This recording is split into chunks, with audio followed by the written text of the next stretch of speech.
You mentioned you've been arrested like 18 times. Can you like share with us like a story, like a memorable story, like when you got arrested or something, somewhere abroad or something?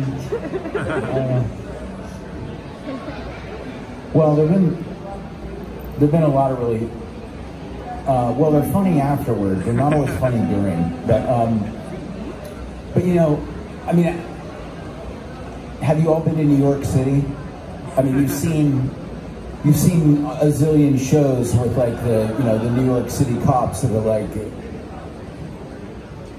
yeah, we're gonna have to get rough on this guy. Yeah, I think he wants a second helping.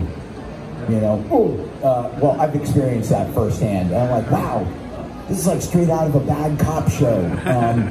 And then you're like, but my ribs hurt. I was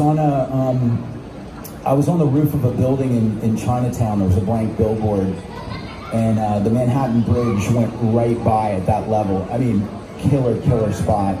So the front door of the place was open, so I just walked up the stairs to the roof, and I was doing this big poster, and then all of a sudden, and there was a graffiti friend with me. He was on the other side of the billboard, and I was,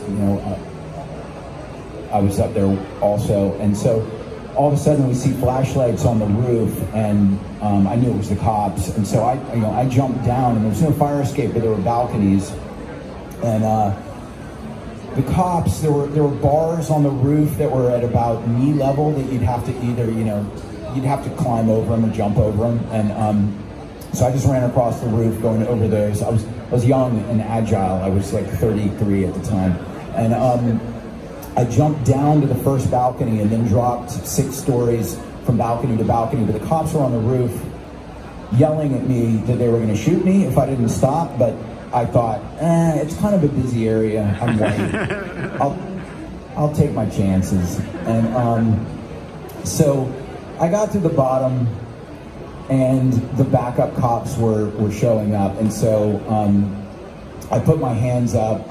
And then the guys who were up on the roof, one short, stocky guy who was the one yelling at me, he runs down the stairs, and while I'm just standing there, and the other guy's like holding my shoulder, he runs across and tackles me, and then and then they put me in cuffs, and then he's punching me, and he ends up cutting his knuckles, and he was like, "Oh man, look what you made me do." I had cuts all over my head, and my elbows were bloody, and yeah, it's like when you're in cuffs, what can you do? You can't really do anything. So, and he said, "Well, if you had stopped on the balcony like I told you to, where was I going to go from there anyway? I couldn't go back up. I had to go down the way I was going. It was like, the things would have been fine, but this is what you made me have to do to you, because you disrespected me." And I was just thinking about all the different layers of cop psychology, all this stuff that was just like thing after thing being ticked off. And the reason I ran is because I'm a type 1 diabetic. It's the only tattoo I have.